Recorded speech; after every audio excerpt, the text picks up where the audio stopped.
കലാകാരന്മാരെയൊക്കെ പ്രോത്സാഹിപ്പിക്കാറുണ്ട്. തീർച്ചയായിട്ടും കലാകാരനെ കണ്ടമാനം പ്രോത്സാഹിക്കണം. നമ്മൾ അവാർഡ് കൊടുക്കാറുണ്ട് സമിതി. പിന്നെ അവർ നല്ല നല്ല കലാകാരന്മാരെ അപ്പോൾ മുകേഷിന് നമ്മൾ ഒരു പ്രാവശ്യം ഇവിടെ കൊണ്ടുവന്നിരുന്നു, സ്വീകരണം കൊടുത്തിരുന്നു. പിന്നെ അങ്ങനെ പല ആൾക്കാരും ഞങ്ങൾക്ക് വരെ നമ്മൾ സഹായിക്കാറുണ്ട്. പല കലാകാരന്മാരും. ഇപ്പോൾ മാള അരവിന്ദനായിട്ട് വളരെ അടുത്ത ബന്ധമുള്ള ഒരാളാണ്. വളരെ അടുത്താണ് ഞാൻ താമസിക്കുന്നത്. പിന്നെ രാജൻ ബി ദേവായിട്ട് എനിക്ക് നല്ല, അതായത് രാജൻ ബി ദേവ് വളരെ സങ്കടമുള്ളൊരു കാര്യമാണ്. പിന്നെ ഇത് ഇപ്പോൾ ഹോട്ടൽ ഇൻഡസ്ട്രി അല്ലാതെ വേറെ ഏതെങ്കിലും ബിസിനസ് ലൈനിൽ വേറെ കുറേശ്ശെ റിയൽ എസ്റ്റേറ്റ് ചെയ്യുന്നുണ്ട്. സ്ഥലമൊക്കെ ലേഔട്ട് ഉണ്ടാക്കി കൊടുക്കുക. അതൊക്കെ കുറച്ചു ഇവിടുത്തെ സാമ്പത്തിക മാന്ദ്യത്തിന് ശേഷം കുറച്ച് കുറവാണ്. പിന്നെ കൂടുതൽ സമയം സമിതിക്ക് വേണ്ടിയാണ് വോട്ട് ചെയ്യുന്നത്. ഇപ്പം എത്ര ലേഔട്ട് ചെയ്തിട്ടുണ്ട് സാർ? ഞങ്ങൾ സമിതിയുടെ പേരിലും 2 ലേഔട്ട് ചെയ്തു. ശ്രീനാരായണ നഗർ എന്ന് പറഞ്ഞിട്ട് സർജാപുര റോഡ് ആൻഡ് ദാസരഹള്ളി. അവിടെ 2 ലേഔട്ട് ഓൺലി ഫോർ മെമ്പേഴ്സ്. അത് ശരി. അപ്പോൾ അതിൽ അവർ മെമ്പർഷിപ്പ് ആയാലും തന്നെ മെമ്പർഷിപ്പ് ആയാലും മാത്രമേ കൊടുക്കുള്ളൂ. ഫസ്റ്റ് മെമ്പർ ഓഫ് ശ്രീനാരായണ സമിതി, പിന്നെ കൊടുക്കുള്ളൂ, അല്ല കൊടുക്കില്ല നമ്മൾ. പിന്നെ ഈ റിസഷൻ പറഞ്ഞ റിസഷൻ കഴിഞ്ഞ സമയം ടോട്ടലി കൺസ്ട്രക്ഷൻ ഫീൽഡും ഈ റിയൽ എസ്റ്റേറ്റ് ഇൻഡസ്ട്രി ഒക്കെ ടോട്ടലി ഗോൺ ഡൗൺ.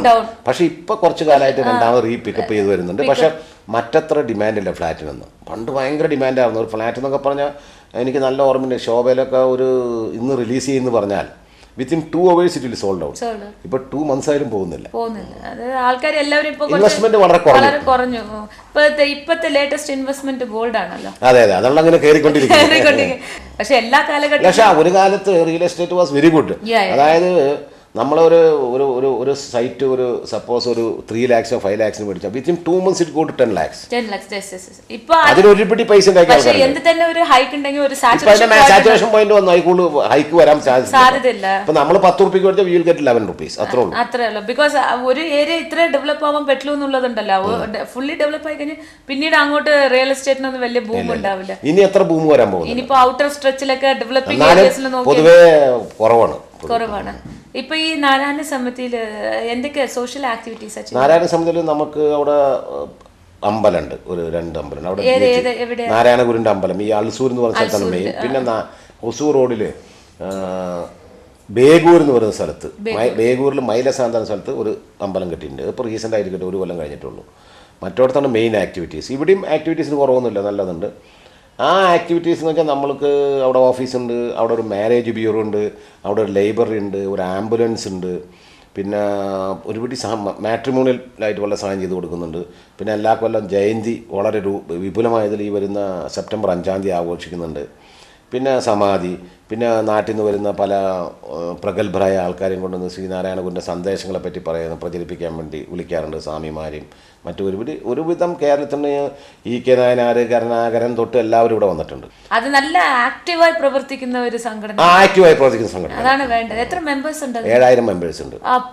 ആൾമോസ്റ്റ് ഒരു നാരായണ ഗുരുവിൻ്റെ തത്വങ്ങളോട് ജാതി മതഭേദമന്യേ ആർക്കും ഏതൊരു മനുഷ്യനും ചേരാവുന്ന സംഘടന. ഞങ്ങളതിൽ മലയാളീസ് ഉണ്ട്, ഈഴവരുണ്ടായിരിക്കും കൂടുതൽ, ക്രിസ്ത്യൻസ് ഉണ്ട്, മുസ്ലിംസ് ഉണ്ട്, തമിഴന്മാരുണ്ട്, ഇതുണ്ട്. ഇതെല്ലാം കൂടാതെ ഞങ്ങൾ ചെയ്ത ഏറ്റവും വലിയ കാര്യം നിങ്ങൾ പറയണമെന്ന് വെച്ചാൽ ശ്രീനാരായണ ഗുരുവിന് ഇവിടുത്തെ 40 ലക്ഷത്തോളം വരുന്ന കനഡി ഗ്യാസ്, ED ഗ്യാസ് എന്ന് പറയും ഇവിടെ, ED ഗ്യാസ്, അത് നമ്മുടെ അവിടുത്തെ ഈഴവർക്ക് ഈക്വൽ ആണ്.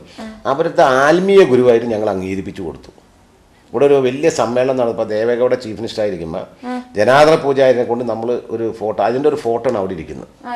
അതിൻ്റെ ഒരു ചെറിയ ഫോട്ടോ, ആ ഫോട്ടോ നമ്മൾ വരച്ചു കൊടുത്തിട്ട് അത് ജനാർദ്ദന പൂജാരിനെ കൊണ്ട് ഇനോഗ്രേറ്റ് ചെയ്തിട്ട് ഈ 40 ലക്ഷം ജനങ്ങൾക്കും ഇപ്പം നാരായണ ഗുരു എന്ന് പറഞ്ഞാൽ ഇപ്പോൾ ഇവിടെ ബ്രഹ്മശ്രീ നാരായണ ഗുരു എന്ന് പറഞ്ഞിട്ട് ഇവിടെ വലിയൊരു ഈടുകാരുടെ ഒരു ഇത് കെട്ടിയിട്ടുണ്ട്. അവർ ഇവിടെ മെഡിക്കൽ കോളേജും കാര്യങ്ങളൊക്കെ ചെയ്യുന്നുണ്ട്. ഇവിടുന്ന് ഒരു സോളൂർ എന്ന് പറഞ്ഞ സ്ഥലത്ത് ഇവിടുന്ന് ഒരു 30 കിലോമീറ്റർ ഗവൺമെൻറ് ഇവിടുത്തെ 14 ഏക്കറിൽ അവിടെ ചെല്ലുമ്പോൾ നിങ്ങൾ കയറി ചെല്ലുമ്പോൾ നാരായണ ഗുരുവിനാണ് ആദ്യം കാണുന്നത്. അവിടെ പൂജിക്കുന്നത് നാരായണ ഗുരുവിനാണ്. ഇതിന്റെ പിന്നിൽ ശ്രീനാരായണ സമിതിയാണ്. Very good. നമ്മൾ മാസങ്ങളോ 40 ലക്ഷം ഉണ്ട് ഇവിടെ കർണാടകത്തിൽ. സെക്കൻഡ് കമ്മ്യൂണിറ്റിന് അവര്. ഈ രാജകുമാർ മരിച്ചുപോയ രാജകുമാർ ആ കാസ്റ്റായിരുന്നു. രാജകുമാർ നമുക്ക് പൈസ തന്നിട്ടുണ്ട്, പാർവതിമൊക്കെ തന്നിട്ടുണ്ട്. ശ്രീനാരായണ സമിതി നാരായണ ഗുരുവിന്റെ ആ പാത പിന്തുടരുന്ന സമിതിയാണ്. ജാതി മതമല്ല, ഒരു ജാതി ഒരു മതം ഒരു ദൈവം മനുഷ്യനുള്ള ആ പോളിസിയിൽ വിശ്വസിക്കുന്ന ആൾക്കാരാണ്. അതുകൊണ്ട് ബാംഗ്ലൂരിലെ സാംസ്കാരിക സംഘടനകൾ ആര് എന്ത് പറഞ്ഞാലും ആദ്യം ഞങ്ങളെ വിളിക്കാറ്. ആ റെസ്പെക്ട് നമ്മൾ കീപ്പപ്പ് ചെയ്യുന്നതാണ്. മറ്റൊരു അതായത് ഒരു ജാതീയ സംഘടനയോ അല്ലെങ്കിൽ SNDP ശാഖയോ അല്ലെങ്കിൽ വേറെ ഒന്നുമായിട്ട് നമ്മളെ കാണുന്നില്ല. ഞങ്ങളുടെ അതിൻ്റെ ഏറ്റവും വലിയ ഉദാഹരണം, ഞങ്ങൾക്കിവിടെ ഒരു ആശാൻ സ്റ്റഡി സെൻ്റർ ഉണ്ട്, കുമാരാശാൻ്റെ സ്റ്റഡി സെൻ്റർ. ഇന്ത്യയിലും എവിടെയുമില്ല. 15 കൊല്ലമായി നമ്മൾ കൊണ്ടു നടക്കുന്നതാണ്. ആ 15 കൊല്ലം കൊണ്ടു കിടക്കുന്നതിൽ അതിൻ്റെ ചെയർമാൻ വന്നിട്ട് കൊമ്പൻ എ ആൻ്റണി എന്ന് പറഞ്ഞ ഒരാളാണ്. അതായത് UNOയിൽ സാംബിയ 2 ഗവൺമെൻറ് അഡ്വൈസർ എന്ന ടെക്നിക്കൽ അഡ്വൈസർ എന്ന ഒരു കൊമ്പനാണ്. 93 വയസ്സായി അദ്ദേഹമാണ് അതിൻ്റെ. അപ്പോൾ അദ്ദേഹത്തിൻ്റെ കയ്യിലുള്ള സ്റ്റോക്ക് ബുക്ക് കേരളത്തിൽ ഒരാളുടെ കയ്യിലില്ല കുമാരാശാനെ പറ്റി. ഇപ്പോൾ സാറിന് ഈ ബിസിനസ് ജീവിതത്തിൽ അല്ലെങ്കിൽ ഈ പേഴ്സണൽ ജീവിതത്തിലോ സാർ എന്തെങ്കിലും പ്രിൻസിപ്പളായിട്ട് ഫോളോ ചെയ്യാറുണ്ടോ?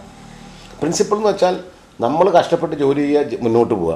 കഴിയുന്നതും ഒരാൾക്ക് ഒരു 10 റുപ്യ ഉപകാരമല്ലാണ്ട് ഉപദ്രവം ഉണ്ടാവരുത്. ഇത് പ്രിൻസിപ്പിളായിട്ട് പ്രിൻസിപ്പിൾ തന്നെയാണ്. തീർച്ചയായിട്ടും ഈ പ്രോഗ്രാം ഒത്തിരി ആൾക്കാർ കാണാറുണ്ട്.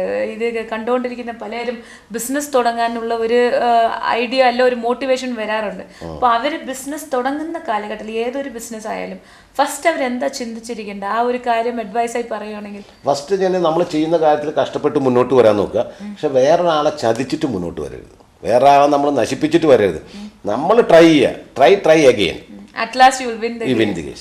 എല്ലാ ബിസിനസ്സും സക്സസ് ആയിക്കൊള്ളുന്നില്ല. തീർച്ചയായിട്ടും. ഇപ്പം നമ്മളൊക്കെ തുടങ്ങിയ സമയത്ത് നമുക്ക് ഒരുപിടി പ്രോബ്ലം ഉണ്ടായിരുന്നു. പക്ഷെ നമ്മൾ അതിനെ ചരണം ചെയ്ത് ഇപ്പം ഈ ഒരു സ്റ്റേജിലെത്തി നമ്മൾ. എല്ലാ റിലയൻസിന്റെ മുകേഷ് അംബാനിയോട് ചോദിച്ചാൽ അദ്ദേഹം പറയുന്നത്